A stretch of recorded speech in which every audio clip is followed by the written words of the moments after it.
Bismillahirrahmanirrahim. Assalamualaikum warahmatullahi wabarakatuh. Alhamdulillah wassalatu wassalamu ala Rasulillah wa ala alihi wa ashabihi wa man walah amma ba'd. Santri dan santriwati rahimakumullah, kita melanjutkan pembahasan kita di fikih. Ya, jadi untuk imam di sini aqra'uhum li kitabillah. Ya, yang berhak untuk menjadi imam adalah yang paling baik bacaan Qur'annya.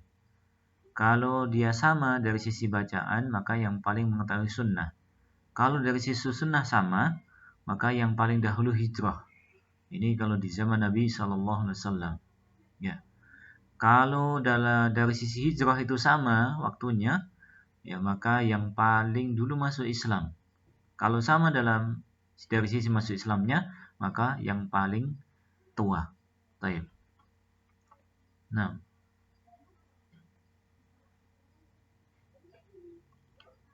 Baik. Kemudian tidak boleh seorang mengimami orang lain yang berada di kekuasaannya. Ya, jadi seorang amir itu menjadi imam atau yang paling berhak menjadi imam di suatu masjid. Ya, yang berhak menjadi imam di suatu masjid. Apabila kita tidak diizinkan untuk menjadi imam, maka kita tidak boleh mengimami mereka. Ya. Kemudian tidak boleh kita duduk wala yaqudu fi baitihi, tidak boleh kita duduk di rumah seseorang ala takrimatihi illa bi'idnih. Di mana tempat duduk itu adalah tempat duduk kemuliaan pemiliknya kecuali dengan izinnya. Baik, ini kaitannya dengan apa? Tidak bolehnya seorang itu menduduki tempat seseorang yang berada di kekuasaannya. Ya, istilahnya ya tidak boleh seorang itu merampas hak pemilik kekuasaan atau kepemimpinan. Wa yanbaghi ay yataqaddama al-imam. Hendaknya imam berada di depan. Ini untuk yang laki-laki ya. Wa yatarasal ma'mum. Ya. Makmumnya merapatkan dan meluruskan safnya. Wa yukammiluna al-awwal bil awwal. Kemudian menyempurnakan saf yang pertama baru dengan saf berikutnya dan seterusnya. Jadi saf pertama harus dipenuhi dulu.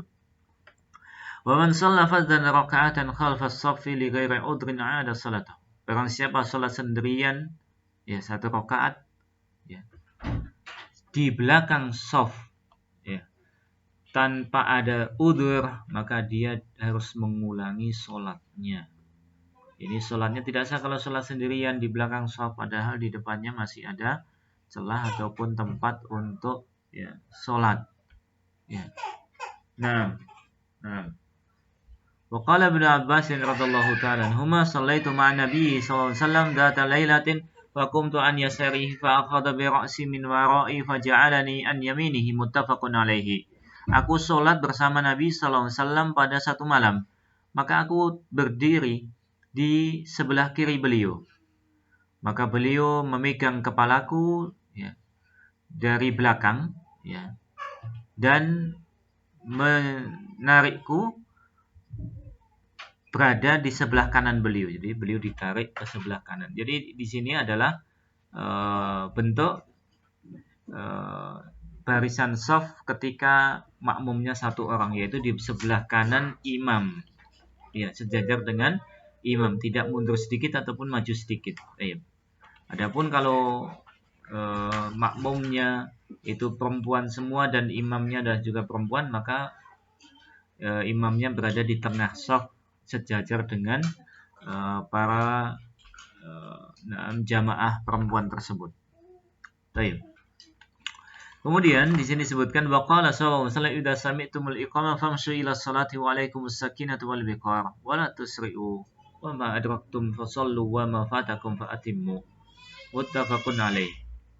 Nah, di sini adab ketika kita menghadiri sholat jamaah.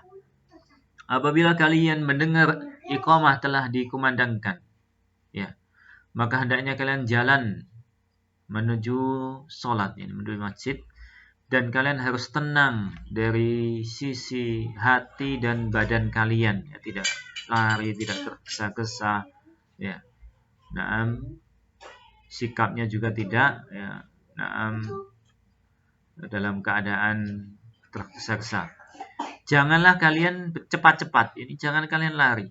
Apa yang kalian dapati, maka sholatlah bersama imam, dan apa yang kalian luput dari sholat jamaah, maka sempurnakanlah. Nah, wa fi Tirmidzi idza ata ahadukumus shalah wal imamu ala halin falyasna kama yasna'ul imam. Dalam riwayat Tirmidzi disebutkan, apabila salah seorang di antara kalian ya mendatangi sholat jamaah dan imam dalam satu keadaan ya, apakah ruku, sujud, berdiri dan yang lainnya, maka lakukanlah sebagaimana yang dilakukan imam. Ini adab-adab ketika menghadiri sholat jamaah. Di awal sudah disebutkan tentang kewajiban kita mengikuti imam. Nah, di sini kaitannya dengan hukum-hukum seputar orang yang masbuk. Ya, dia tetap harus dalam keadaan tenang ketika mendatangi sholat, tidak lari dan tidak berjalan secara cepat, tidak berjalan lambat, tetapi dia sedang, sebagaimana seorang yang berjalan biasanya.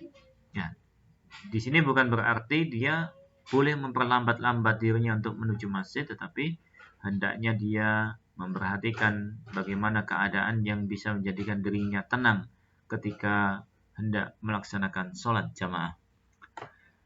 Pembahasan berikutnya ada babu sholati ahlil a'dzar, bab ya sholatnya orang-orang yang memiliki udzur. Wal maridu yu'fa anhu udzurul jamaah, orang yang sakit dimaafkan baginya untuk tidak menghadiri sholat jamaah. Nah, wa idza kana al-qiyamu yazidu maradu sholat jalisan fa illam yutik fa ala janbin. Kalau dia sholat dalam keadaan berdiri bisa menambah rasa sakitnya, maka dia boleh sholat dalam keadaan duduk. Kalau tidak mampu dalam keadaan duduk, maka dia sholat dalam keadaan berbaring, dalam artian di sini ala janbin, ya bersandar kepada salah satu sisi badannya, ya afdalnya di sisi badan yang kanan. Sebagaimana sabda Nabi Sallallahu Alaihi Wasallam kepada Imran bin Husain, "Shalli qa'iman fa illam tastati' fa qa'idan fa illam tastati' fa ala janbin." Sholatlah kalian dalam keadaan berdiri, kalau tidak mampu maka duduklah, kalau tidak mampu maka dengan berbaring bersandar ke salah satu sisi badan kalian. Wa in syaqqa 'alaihi fi'lu kulli salatin fi waqtiha.